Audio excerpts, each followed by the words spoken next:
This is Trend Following Radio, where great thinking comes alive. Nobel Prize winners, legendary traders, best-selling authors, and the pros that know what drive us irrational human beings. I am your host, Michael Covel. Not filtered, raw, honest. That's my passion.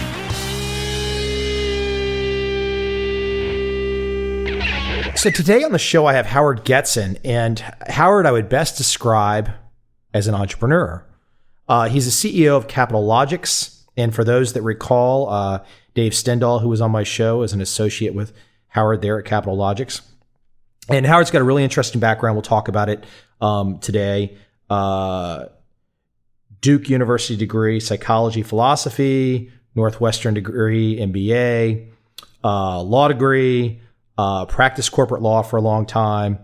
And we connected in New York this spring when I was speaking at the Market Technicians Association. And we just kind of sat down and started chatting and hit it off. And I think we were both, frankly, even a non-trading discussion. We started talking about the world and how things interact. And we had a really fun conversation about Singapore in terms of just how many Americans these days are not familiar with what's going on that side of the world. Anyways, Howard, welcome. Hi, it's great to be here. I've loved reading your stuff. And believe it or not, when I was getting started in the business, I ended up buying one of your turtle trading courses a long, long time ago. There you go. Helping the cause, right? Helping the cause. But one thing I didn't mention in the intro is, and we'll talk more about it, but as I said, entrepreneur, but you're running a hedge fund today, and you're also kind of running a quant research shop. So you are in the business of finding edges and systematically finding these edges through all sorts of different systems, not only trend following. And so I just want to be, as people listen today, obviously I'm a huge trend following proponent, and I know Howard is too, but Howard even goes beyond that and looking at all different types of time frames and different types of systems and trying to find edges here and there. It is truly a quant research shop. But before we even get into that, so Howard, as a youth, it's just a babe in the woods. My understanding is your first business, 6th grade. Yeah, my first business in 6th grade was I started building sand painting terrariums, and I made a sign saying, handmade by a 6th grader. And I took them to all the local florists, and I ended up having a little factory in our basement. It's funny, I hadn't thought about that in such a long time, but it's kind of how you do something is how you do everything. I always loved process, and I created this little assembly line, and I learned how to make a picture of a beach with birds, and I learned how to make a couple other pictures. I would just make a bunch of them and take them to the local stores and end up making money. And that's kind of what we're doing right now with algorithms as well. Well, I was going to say, as you tell that little 6th grade story, for any of you out there that hear that and immediately say to yourself, gee, Covel, gee, Getson, what does that have to do with making money right now? Here, let me save you a little bit of time. Stop now, stop listening, and just go, I don't know, walk off a cliff or something, because you've already lost. If you don't understand why, the 6th grade story of a small business is relevant, the 6 inches between your ears, there's something going wrong. But let me move you a little bit along though, because I think you do have an interesting background for college, and I see this with a good many people in the markets, but you've got a certain athletic background too. Yeah, I was a very competitive athlete. I went to Duke to play football and throw shot put. In high school, I was undefeated for a couple of years and state champion. And it's another situation where there's a beauty in learning how to do something really well. I mean, it's almost zen. When I threw shot put, I might give up 100 pounds to somebody because they were born big. but I worked harder. I understood the technique, and I loved what I did. And I really believe that people make the most money when they find a way to make their hobby the thing they do in real life. And so this is something where not only would I do what other people would do, but I would work hours and hours and hours to make sure that my plant foot was right.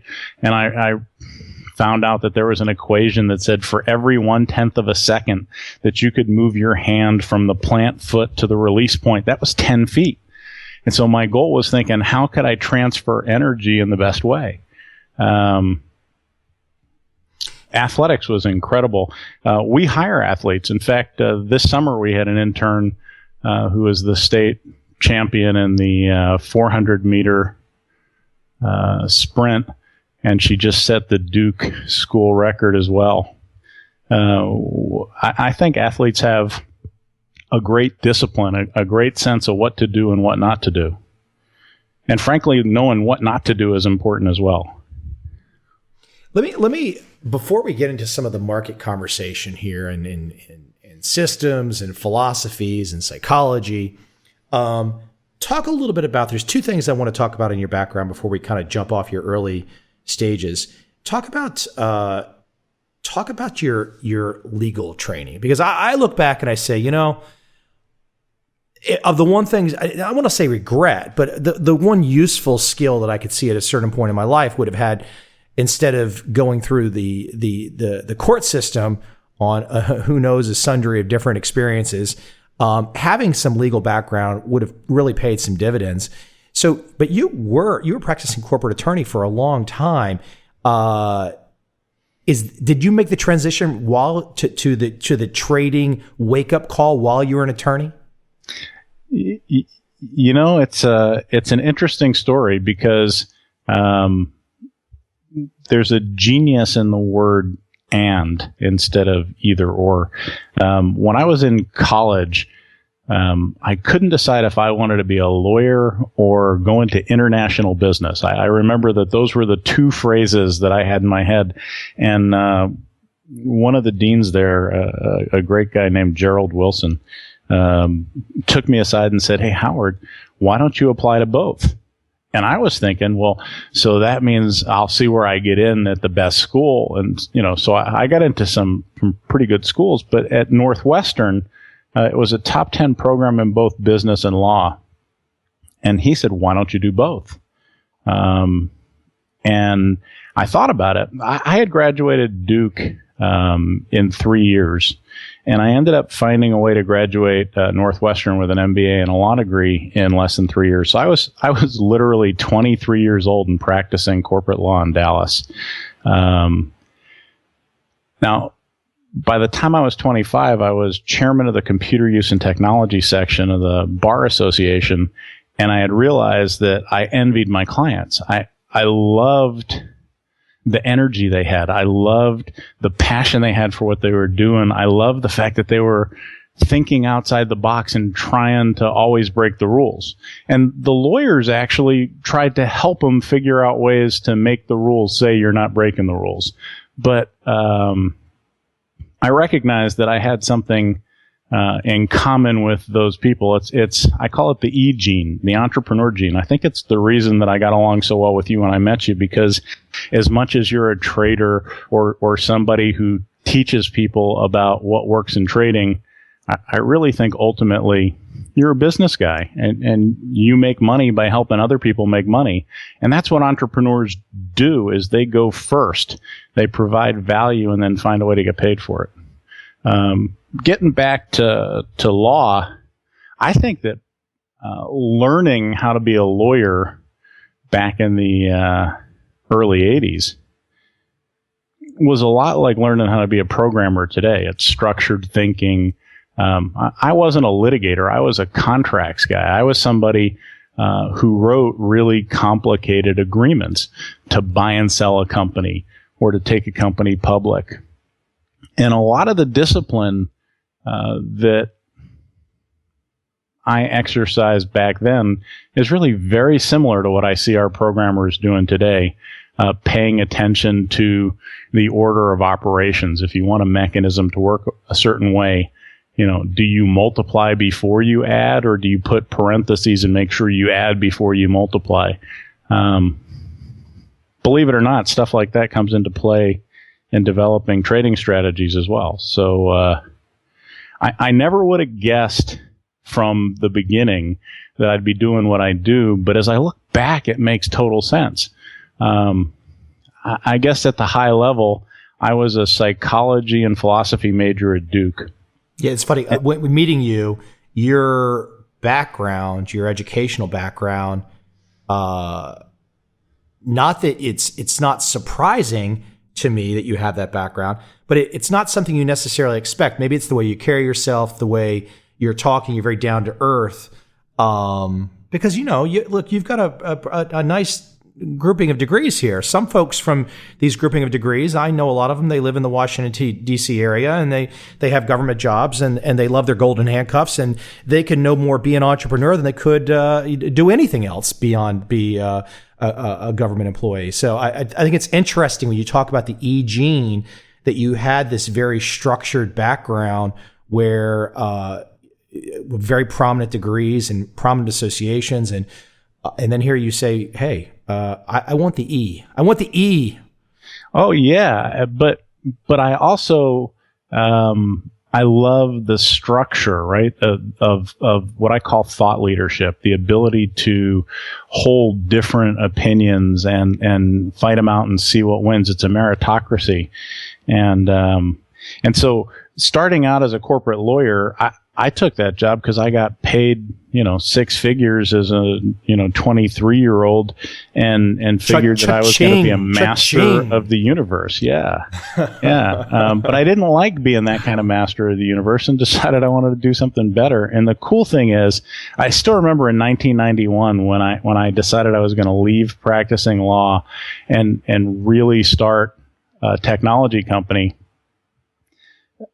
Not 1 second since then have I regretted not practicing law. And yet, at the same time, I really believe that having practiced law, it's really helped me in business, whether it's negotiating a contract, understanding a complex issue, or even something as simple as I have a thing with my employees where when they want to talk to me about something, I have them fill out a little form, and it says, what's the issue?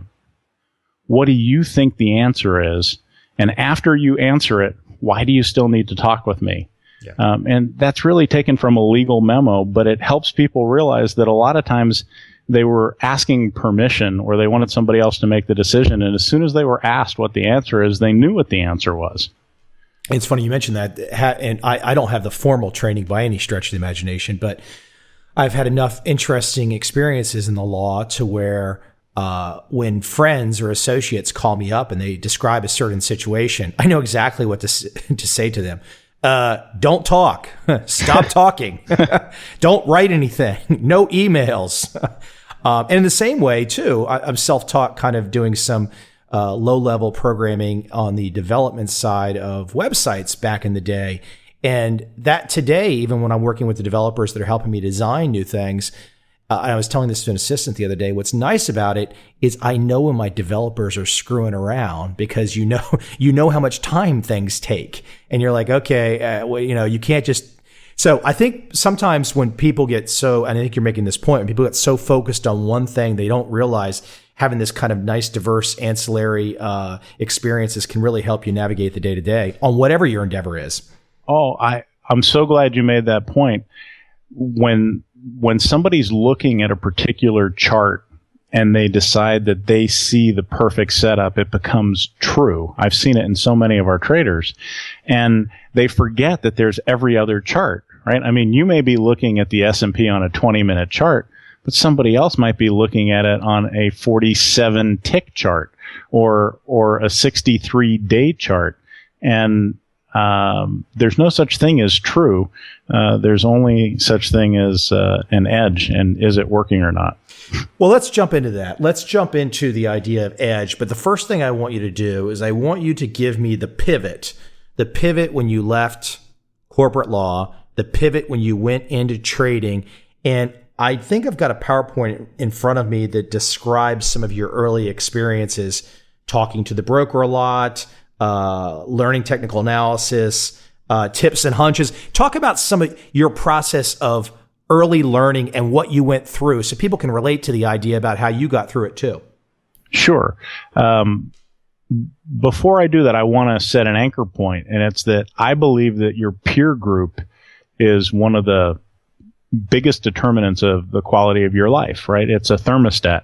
And so if I look at the 5 people you spend the most time with, I can tell a lot about who you're going to be and, where you're going to go to dinner, what kind of toys you want to have. And so when I was a lawyer, I had a certain kind of peer group, and I met with a certain level of clients. And when I started business, I became the CEO of a pretty fast-growing technology company. And originally, I started it to provide technology to lawyers and law firms.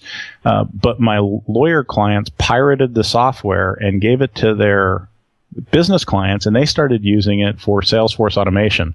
Didn't make any sense to me, but you only have to hit me in the head 15 or 20 times till I figure it out. And I realized that what to me was clients and matters was really about prospects and deals to these business people. And we ended up creating kind of a decision tree of, if I was a person in a process and I'm at this stage, what are the 3 best steps? Right? And I called it filtered relevance. The name of the company was Intelligent Control. We used intelligent agents to kind of walk people down these heuristic trees and make better decisions. IBM bought a pretty big contract. Domino's Pizza was our first $1 million customer. They bought it to manage their franchise stores, and they would measure things like, were people buying enough cheese per capita? Because if not, they were second sourcing from somebody else. And it was crazy how I started to focus on metrics and kind of if then else to make better decisions. So in 1999, my dad, who was on my board, and I were trying to raise a lot of money. And he said, "Hey, let me talk. I know these guys." And so I said, "Sure." And he stood up and he started saying, like, I figured he was having a panic attack, but it turned out he was having a tumor in his head. To make a long story short, over the course of a year, he had several surgeries and ended up dying of cancer. As part of that process, we did raise the money, but we also ended up inviting venture capitalists into our business. And during that year that I was trying to take care of my dad, I felt like a terrible father because, I was going back and forth to Philadelphia. I felt like a terrible CEO because I wasn't at the company. I felt like a terrible husband. That ended up in a divorce. And I felt like a terrible son because I kept, instead of being in Philadelphia, I'd fly back to Dallas to try to take care of business and then back to Philadelphia. And it was really a wake-up call. Being the oldest child, I ended up taking over some of his business interests. And one of those interests was a pretty sizable portfolio. And like I said, I'd been the CEO of a technology company, and I'd been going to a lot of trade shows, and one of the things that I recognized was there was this guy named Tom Siebel, and he had a software company called Siebel Systems, who ended up getting bought by Oracle. But I said, this guy's going to win that space. And I put $100,000 bet down, meaning I bought some of his stock, and it went up 10 times. And I thought I was a freaking genius. I mean, even a blind squirrel finds an acorn in the forest. That's a good size acorn, though. Yeah, well, but it wasn't just that. It was a couple of them. I bet on some internet companies, and it could have been the worst thing that ever happened to me in the sense that I really learned some very bad habits because I was relying on hunches. I'll tell you kind of a pivot. I was at a 7-Eleven right here in Covel, Texas, and I don't know if you've ever, been looking at a candy bar and it was like $1.47 and you're thinking, I'm not going to pay $1.47. I remember when that thing was a quarter, and I was literally going to leave the store because the candy bar was too expensive, but I was on my cell phone with my broker and he was like, hey, I just got you 2 units of this IPO. And I was like, can you get me more? And I realized that a unit at that point was like $250,000, and B, I had no idea what the company was, but I knew I wanted it because it was a technology company, it was an IPO, and I was going to be a jillionaire.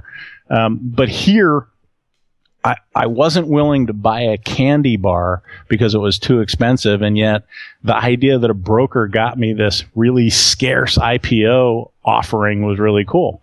And that's when I literally had an epiphany, and it was, I just sold this technology company that was about helping people walk down the decision tree. And it's one thing to say you have a plan. It's another to execute your plan. And maybe I ought to do the same thing in this business of trading that I keep telling people they should do in the business of business or the business of life. And so that was step one, was going, holy crap, it's fear and greed, it's hunches. Let me ask in here though, so the time frame for the brokers and the .com stocks and some of the easy rides, late 90s?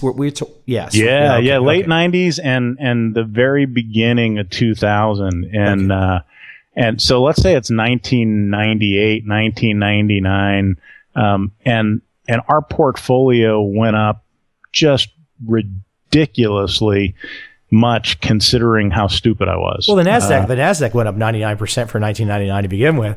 So it was great for everybody. Let me ask though, were you lucky enough to, while you had these great experiences where you mentioned the one the one stock going up 10 times and making a nice profit there, were you able to? Did you have a downside experience where some of the easy trends went down? Where you kind of or did you just figure it out after you had all this good luck and you said, you know what, now I'll do it the right way? How did you go about it? No, it was so a couple things there. One, I still had another job. I was the CEO of an Inc. 500 software company with venture capitalists breathing down my neck. So this was my hobby. This was something I loved, right? And so one of the things I said to you earlier is that if you find a way to do what you love in business, that's really where you make the most money. Well, it's not just that you love it. You have to have skill. And I didn't have skill, right? I was investing, not trading. And frankly, a few big wins covered many sins. And when I look back later, I had no idea how bad some of the positions did, but some of the positions just got destroyed. And it was just the fact that we had enough big wins that I didn't look like an idiot. But so then the next thing that happened, if you want another pivot, is I was at my dentist's office and I picked up this paper called Investors Business Daily, and it was like God whispered in my ear and he said, "Hey, this is the paper you've been looking for." I had never heard of it before, and it was incredible, and I loved this thing, the charting that they did, and I needed to learn more. So I looked through all the ads and I decided I was going to buy TradeStation, and then I figured out somebody who could teach me TradeStation, and I flew him in, and he said, "You're not really ready for TradeStation." And I'm like, "Well, I'm really educated. I can learn fast." He says, "Do yourself a favor, buy Worden's TC2000 and just start marking up charts before you try to develop a system. Get a sense of what you want, because if you use somebody else's system, it's not yours." And so I bought TC2000, and I'll bet you that I marked up hundreds and hundreds and hundreds of charts every single day. And I remember reading John Murphy's book on visual trading, And I went to seminars with Bollinger and Martin Pring, and the idea that these guys had, patterns that were going to make me millions of dollars. I was just thinking about how easy this was going to be, that I didn't have to do the work. These systems would do the work, and obviously, that's not true. Let me jump back to something real quick, because I think it's interesting. So you bring up these great examples of some of the big rides that happened in the late 90s.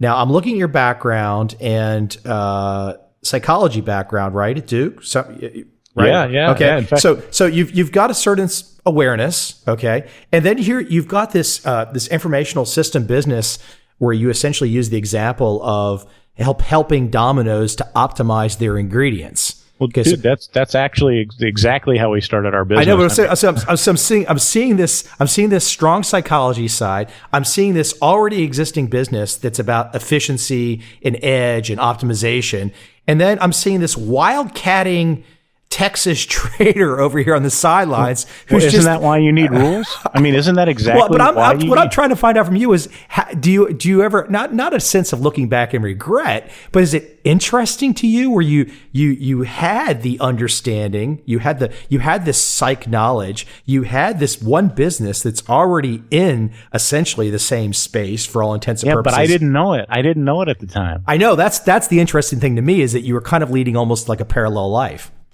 Yeah, but this was my hobby, right? It was my biggest hobby and my passion.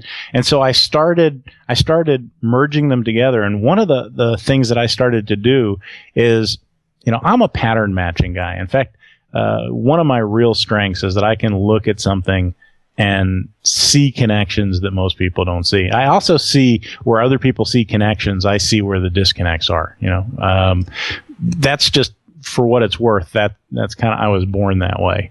But I loved the trading psychology stuff. I read the Market Wizards book and Jesse Livermore's Reminiscences of a Stock Operator, and I spent so much money on these books, and I devoured them. I loved them, and as I would look at a pattern, I would try to construct the kind of the war that was going on. So, for example, in a triangle, it's kind of like an arm wrestling match between the Bulls and the Bears, and it's a very even match. Somebody gets a teeny edge, and the other person comes back, and the range gets smaller and smaller until somebody gives up, and whoever gives up, all of a sudden the pattern's going to jump in the other direction, because the side who was more committed, won. And I understood a triangle. I understood a head and shoulders. I understood these different patterns. And I realized that this was like,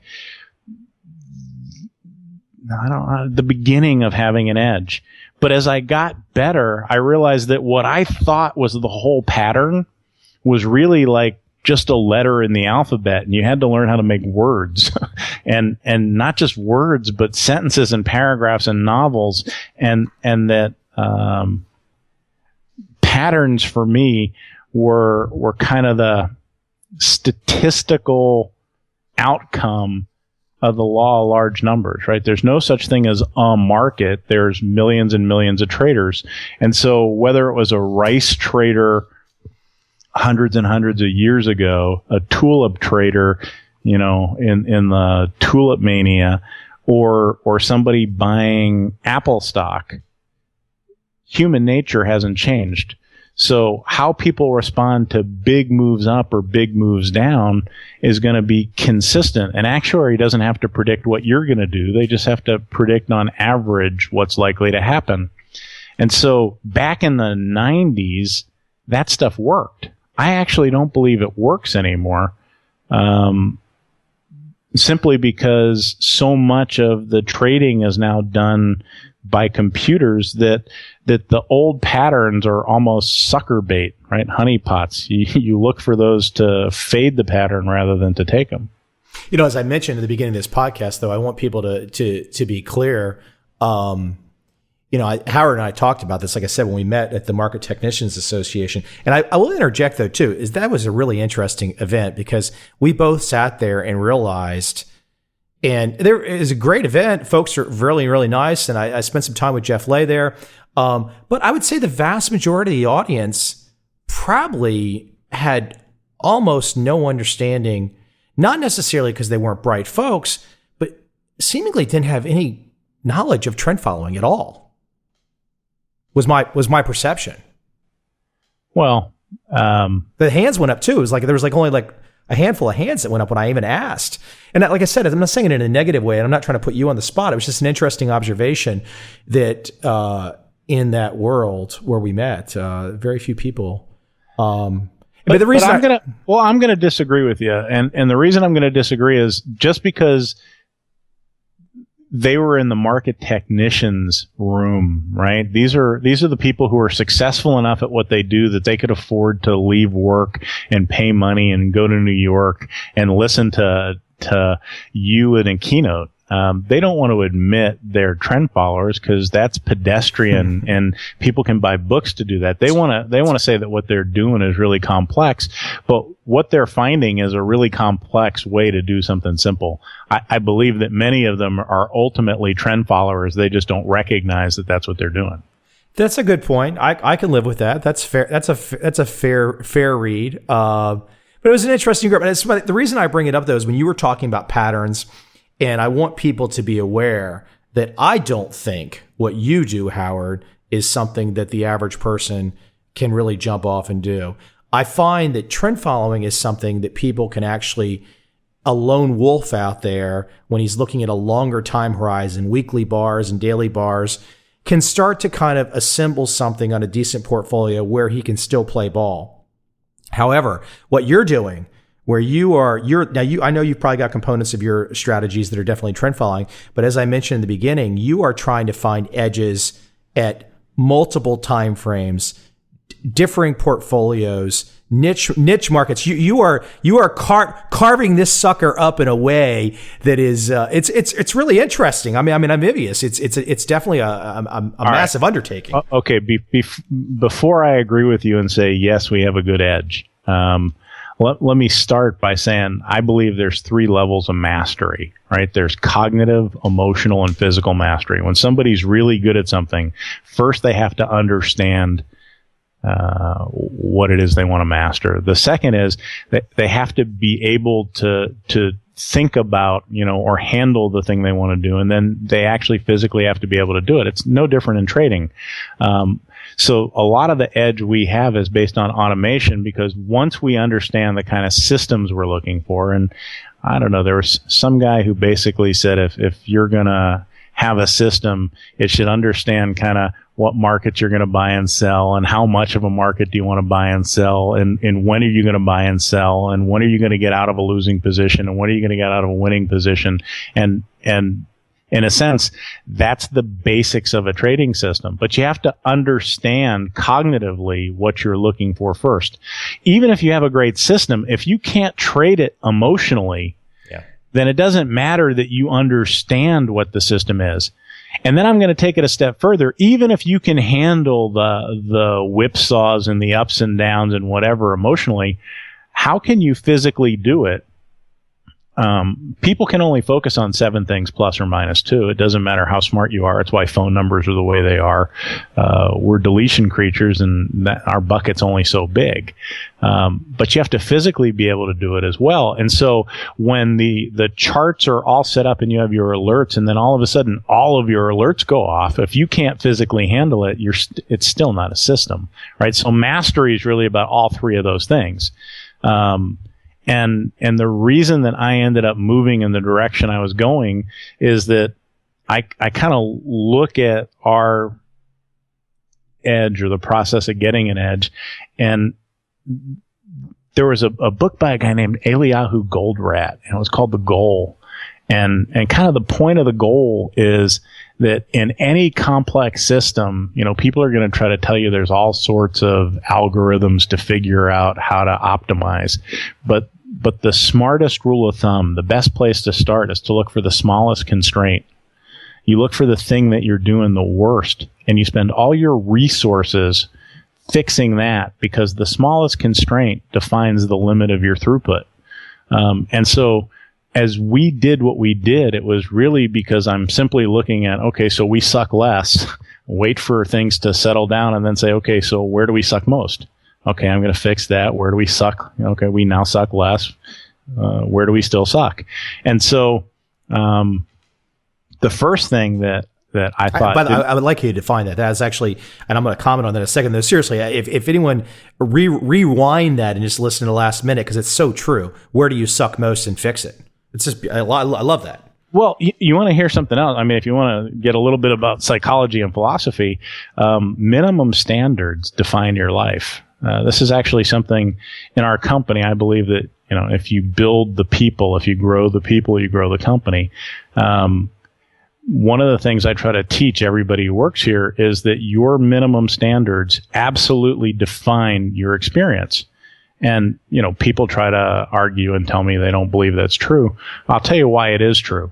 It's because as soon as your minimum standards are met, it no longer causes pain, and you focus on the next area that has minimum standards. So it's very unlikely that you're going to get much beyond that. That's why a trading plan is so important. That's why having a system is so important, because you actually define the standards that you want to have.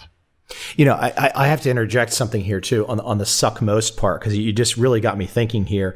So January 2nd of this year, I was in a hedge fund manager's office, and we were just talking ideas and stuff. And I had not yet launched this version of my podcast. I had done it in years past, but I had not updated it for, frankly, years, the podcast part of it.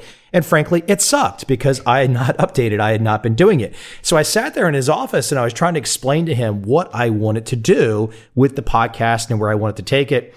And him and his partner were just like looking at me like, whatever, just completely nowhere. And with him, by the end of January of this year, I had started the podcast.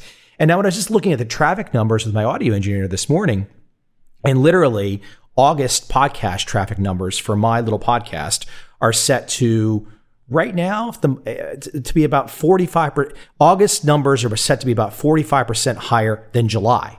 And I'm just it was the simple idea of what did I suck at? What did I have to fix? And then when you fix it, not only can you move on to the next thing, but fixing something that you suck at can open up a whole Pandora's box of other opportunities, et cetera, which ultimately I'm leading to is the reason we're having this conversation. So that kind of happen chance random thing is sometimes not that. So if I go back, I agree, and I think it's great that you're measuring that. And offline, we ought to talk about some of the ways that you measure performance. And frankly, how many people look at your website or listen to your podcast might be an indicator of kind of the advanced retail trading market. It's a great point, because I'm convinced that in my world, and there's people like yourself, other hedge fund managers that kind of get it, and a certain number of retail folks. But this little world that I occupy in, this current, this community is a lot more powerful and interesting than I think than people might give it credit for. And it perhaps has a little bit more influence than people expect that it has as well. Yeah. Well, I totally agree. In fact, I've been really impressed by your podcasts. In fact, just last night I was re-listening to the one you did with Basso, and he makes me look good, though. I mean, I don't have to do much. Yeah, that was awesome. So let's get back to trading for a second. We were talking about kind of how we got here. And so in the beginning, I made the mistake that I think most traders make, which is to think, hey, if somebody just shows me a pattern or tells me kind of how to buy, then I'm going to make money. And that's not a system. That's a pattern. Then there's the setup that says, okay, so how do I recognize the pattern early enough that I can actually take advantage of it? What's my actual entry technique going to be? How do I know if I'm right or wrong? Do I chase it? How far? What kind of sizing am I going to use? How do I exit? And how am I going to allocate my money? Right. So those are kind of the basic building blocks of a trading system. And most people think as soon as they figure out a good pattern or something that looks like it works, that they've got it. But the funny thing is that they don't realize that they were only looking at it on the chart they were looking at. And so one of the reasons that let me explain a little bit of what we do maybe for a second.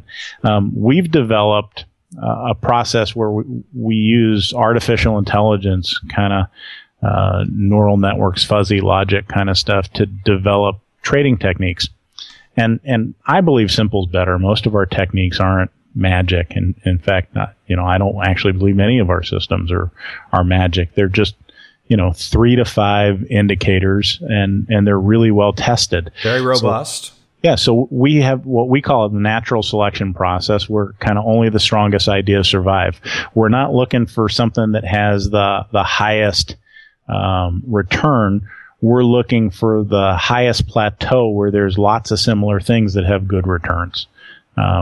So we developed what we call an omni-testing engine. And one of the things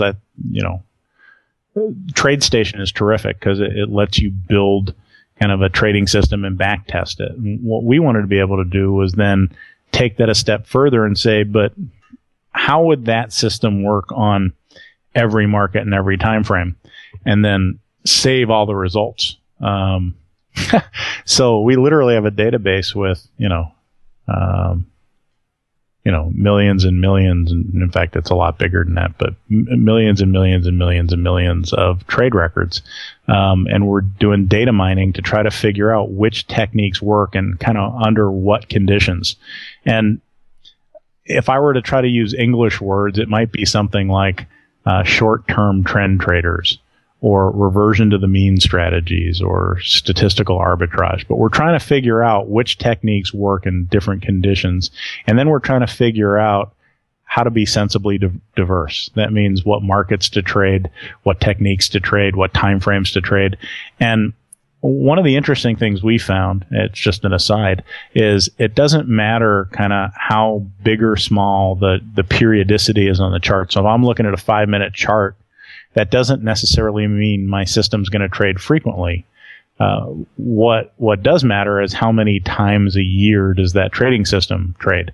So I definitely look at long-term trading systems differently than short-term trading systems. And so we create 3 baskets for every strategy. One is long-term, one is short-term, and one is mid-term, because I want to measure things against similar things.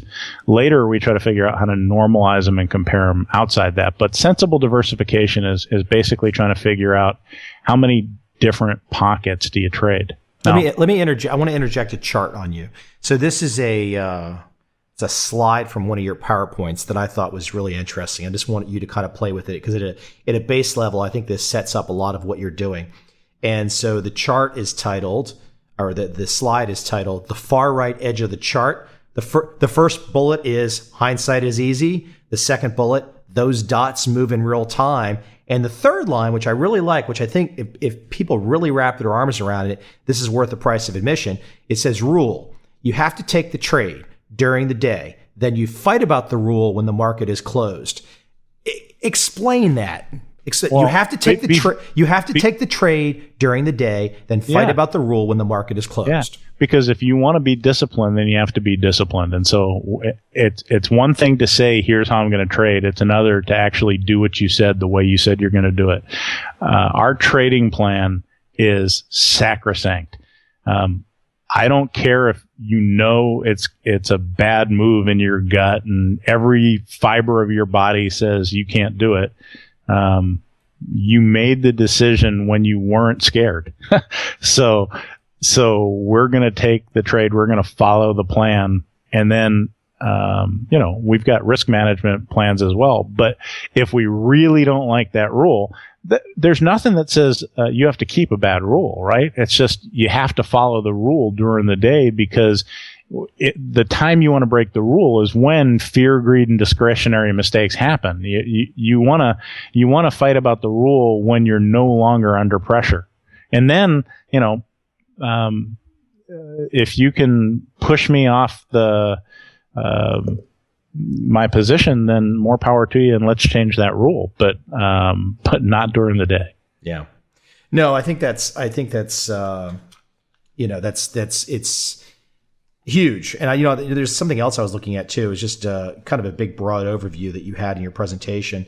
Obviously, we talked a little bit about robust strategies. Obviously, your approach, and like I said, very similar to a systematic trend following mentality, which is, hey, you want to profit in up and down markets. I mean, you're agnostic. I mean, you're not waking up each day saying, and I don't think there's any disadvantage to reiterating this, but you're not waking up each day with any kind of a gut feel. I mean, let the audience know. Oh, but you're systematic. I am waking up with a gut feel. Dude, I have a gut feel. Okay, but I'm just not allowing it to affect my trading. Right, exactly. You're not using that gut feel to override your automated systematic approaches to trading the markets. So we were talking about fear, greed, discretionary mistakes. I'm going to tell you, whether it's trading or in life, when your heart rate gets above 90 beats per minute, you're not going to make a good decision. If you're in a discussion with your, husband or wife or partner, you're going to get in a fight. I invested a lot of money in biofeedback and tools that could, measure heart rate and stress levels. And I tried to figure out how to control that in business. The best way to control it is to take those decisions out of the human's hands and automate best practices. Let me diverge with you for a second, because I think people will find this interesting, and we can come back to the trading conversation, but I think you have some experiences that will give people a flavor for perhaps outside their borders. And I think there's a very somber statistic about Americans, where something really, really bad, like 70% of Americans are without passport. I think it's that bad. And I'm not picking on folks. I understand how that can happen. And maybe if my life went a different direction, I wouldn't have traveled some as well. But I think, and one of the things that we kind of bonded about was our conversation about travel and the opportunity that is opened in so many other areas of the world. Why don't you speak a little bit to your traveling experience, your perception of the world is your chessboard, and you're not just, American centric in terms of the opportunities. This is a global chessboard for you to play your game on. Why don't you talk a little bit about your background and some of your experiences in travel? Okay, first off, I love the analogy there, but I would change it to be the world is our playground, right? I mean, in a sense, we're so functionally fixed in doing things the way we do them that we don't recognize how little free thought we have, simply because a lot of our decisions are automatic and we're making good choices within the ruts we're in. One of the reasons that I love traveling is that I get to talk to really smart people who have different opinions.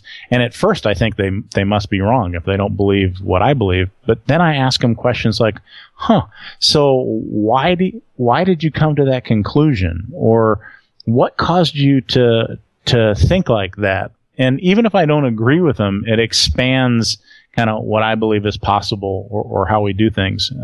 Personally, I've now flown well over 4 million miles, coming up on 5 million miles pretty quickly.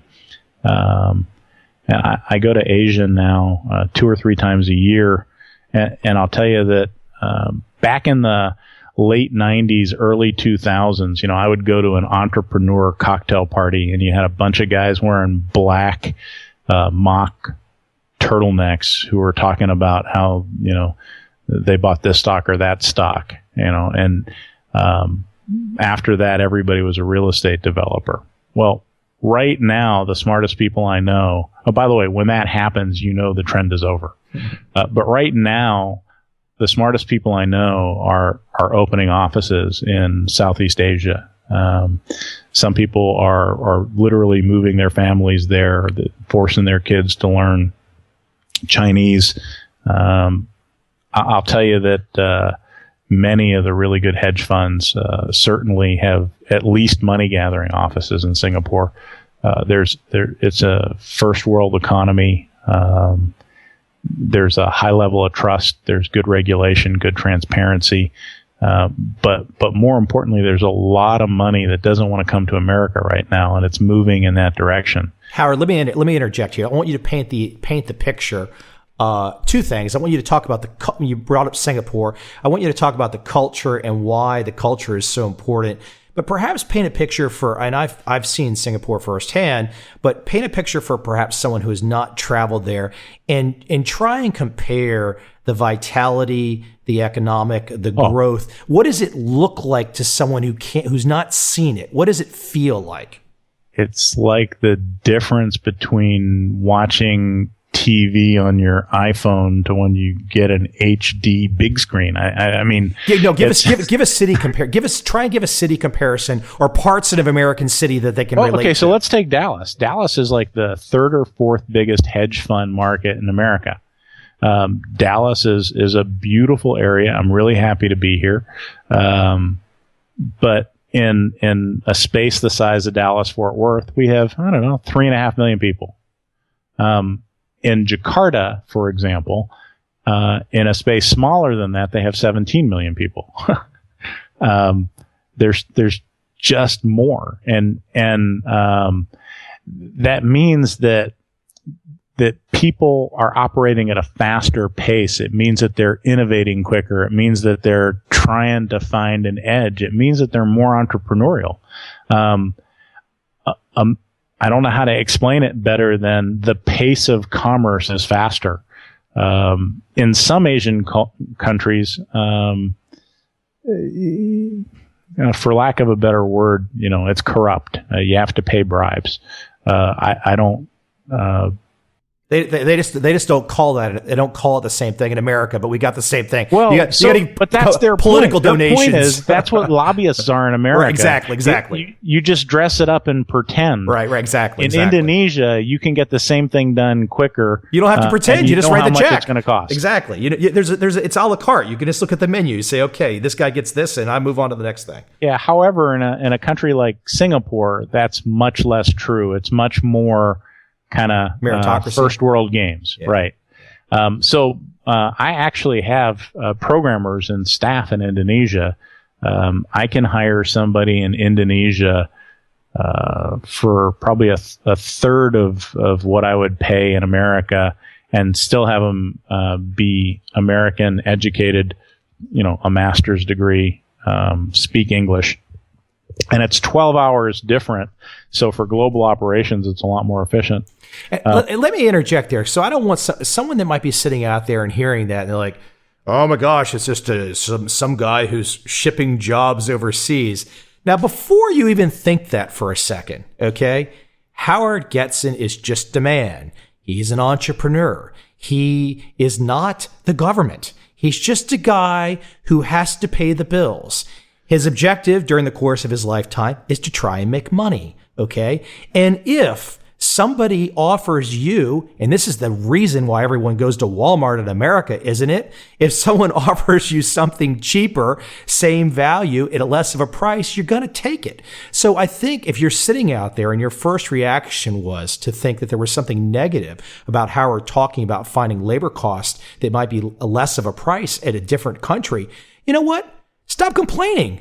Maybe you should be listening and thinking about how you can take this entrepreneurial mindset. Look, life is not fair. The game is rigged. You have to figure out a way that you can make your way through. So, off my soapbox for a second. I just had to add that. Let me get back on your soapbox for a minute. One of the things that I want to get across here is that as a company grows, what's possible grows. And so I do this thing called a 10 times mind expander, where I try to think, how could I possibly do what I'm doing 10 times bigger, 10 times faster? I mean, does it mean that I'm going to manage 10 times as many clients, or does it mean that clients are going to give me 10 times as much money?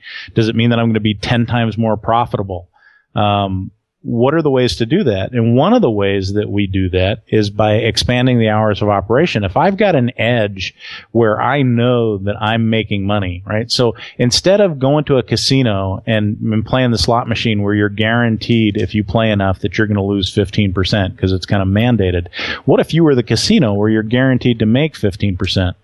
So if I actually believe that I have a trading system with an edge, then I'm obligated to take every trade and do it as often as possible. So one of the ways to do it more would be to operate in every time zone naturally, right? If I can do it in 6.5 hours in America, why not do it for 6.5 hours while the Asian markets are open, or for the 6.5 hours when the European markets are open? That's just a thought in terms of how there you can 3 times the exposure of your money, 3 times the opportunities to make your money just by doing that. But you can also 10 times your business by figuring out how to do things 10 times faster or 10 times better. And so it way more than me hiring foreign workers, I'm hiring computers. What's making what we're doing possible is that we're using the cloud.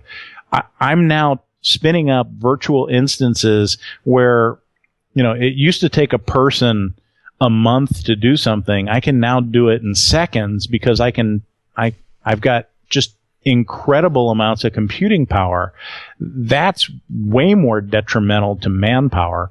And yet, it's better for the economy because we're making money and then I can spend money. If you're just sitting out there, folks, and you're working for the man and you're not thinking about being an entrepreneur, I hope you listened to what Howard just said in the last 3 minutes. I'm not trying to kiss his butt or anything, but basically he described the way entrepreneurs are thinking. And if you listen closely, it's all about the elimination of human capital. Not because Howard's a bad guy, it's just because he has a duty to follow the edge if he wants to survive.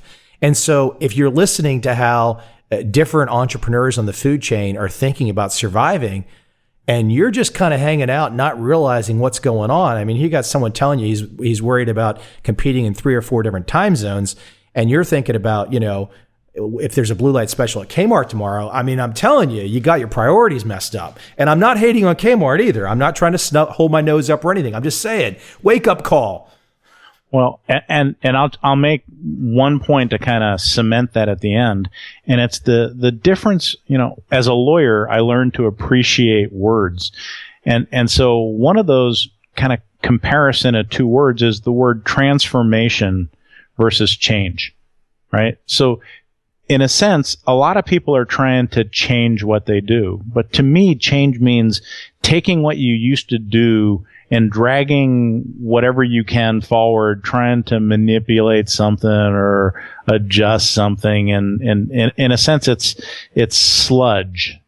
Transformation means saying, I'm committed to a certain result and I'm willing to do it in a different way. And so, one of the biggest pivots I made as a trader is when I no longer had to be the person looking at a chart. I thought maybe I'm better at building a system than I am as a trader. Wouldn't it be cool if I could automate? The next was, wouldn't it be cool if I didn't have to rely on charts, but I could actually look at all charts? So right now we built a system where I'm literally tracking thousands of different trading systems live every day on the markets and timeframes that they were designed for. And in a sense, diversification for me doesn't mean that I've got this many 3-letter stocks and this many 4-letter stocks, and I have exposure to fixed income products. To me, diversification is at the choice level, and it says when something happens and I need to be in a different market, it's right there, but I don't have to have my capital allocated in a bad place as long as I can respond quickly enough. So to me, that's an example of transformation rather than just change. It's saying, yeah, this is how it's always been done, but what if I wanted to do it 10 times faster? Yeah. I'm going to end with a question that goes away from trading, but I want people to be reminded as well, and we'll say it at the very end as well too. But if you want to check out what Howard does, Capitalogix.com, Capitalogix.com, Capitalogix.com. Yeah, and I also have over 30,000 people who are following our Twitter feed, and that's just H Getson, Hgetson. I need to talk to you about that because I need to work on my Twitter thing more. There's a new with the Instagram now. I can't these social media things. I don't know what I'm supposed to do with them all. But anyway, here's the one question I forgot to ask, and I think it's non-trading. And when we shared some time in New York, one of the things we talked about was, and I think this gets back into more the trading psychology, but a certain Zen attitude, a certain Zen mindset. But why don't you go ahead and take a few minutes with all of your experiences, and we were mentioning Southeast Asia, we were mentioning Singapore, culturally, and you mentioned the pace of things, but can you talk about from your experience why the people themselves perhaps are different in ways that maybe, let's say, the average American could learn from about their behaviors and their thought process? Can you, I know it's a very complex question, it could go on for days, but can you narrow it down some so people can wrap their arms around it? Okay. Well, I happen to be married to a wonderful woman who's Asian. And well, I'll speak personally first rather than just kind of globally. She was brought up in a culture where we was more important than me. A lot of times when I'm dealing with American staff or American programmers, they're really focused on what's in it for me. And one of the differences that I've seen in Asia is that they're really interested in the outcome. And they actually, they have a sense of duty. Now actually, as people immigrate to America, whether it was, refugees from the Vietnam War, back in the 70s and 80s, that first generation worked really hard, and then all of a sudden, their kids are doing the best. But then, second and third generations here, they're not doing the same. And the difference was that their parents really focused on education. They really focused on effort in getting results. They focused on measurement. And it was do this first. There's a book recently, Tiger Mom, that talks a little bit about it. And it's controversial because how much do you want to push your kids? But many of the successful Asian entrepreneurs I know were taken from their family and shipped to Singapore or someplace where they could go to boarding school, and they were put in school with the brightest of the bright. And we talked about peer groups, and so it's why there's a third world economy. There's really rich people who are really successful in doing certain things, but there's also kind of an underclass. And one of the things when we talk about how fast-paced or good the Asian economy is, we're talking about the top part of that economy. We're not really talking about the bottom part. I've got a number of Indians, as in from India, who are either data analysts or programmers here. And I made a joke that most Americans, think that every Indian can do calculus. And it's not that every Indian can do calculus. It's the ones who did well enough that they went to the best schools and came to America. They were the ones who tried really hard. There's tons of dumb people in India. There's tons of dumb people in Asia. There's tons of dumb people in Israel. It's not really that there's a genetic difference. It's simply that it's a meritocracy, and you can see when somebody puts really good effort behind something they're passionate about, they're going to get great results, and it doesn't matter where you are. Yeah, that's a great lesson. I think maybe that's something I would almost love to hear, and I'll end it on this. I think it's something that I would love to almost hear an American political leader. I don't care on the left or the right. Just come on TV and don't give me the same talking points for whatever your side is. Just give me what you just said, which is say, hey, just, it's all right. Work really hard. Make it happen. We're going to root you on. Let's go do it. And it's almost like, let's go. And I just love to hear that. But we don't get that much these days. So, listen, we want to wrap up here. I want to get people to check your stuff out. We're definitely going to talk again because I always enjoy, I want to talk about the psychology stuff with you even more too, because you got some really interesting perspectives. But you guys can find Howard at capitalogix.com, capitalogix.com.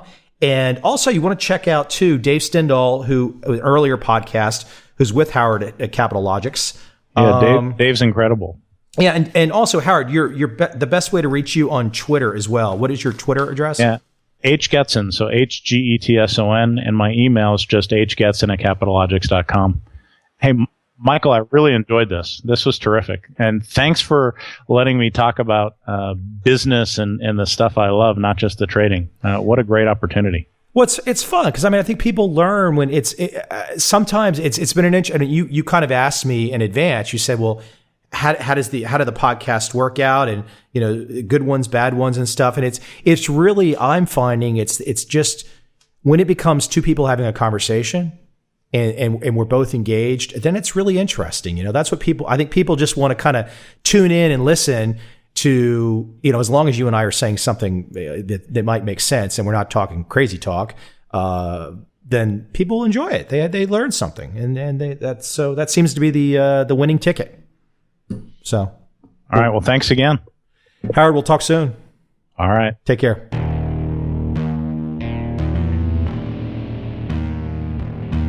I see a time when those awake will understand how to make money in up, down, and surprise markets.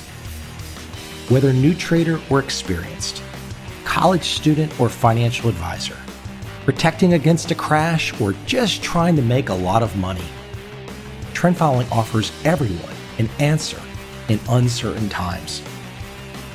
To get started immediately, send me an email, michael@covel.com.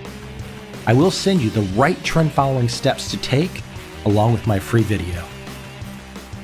But if you want to buy and hold, trust the government and trust Wall Street, this is absolutely not for you.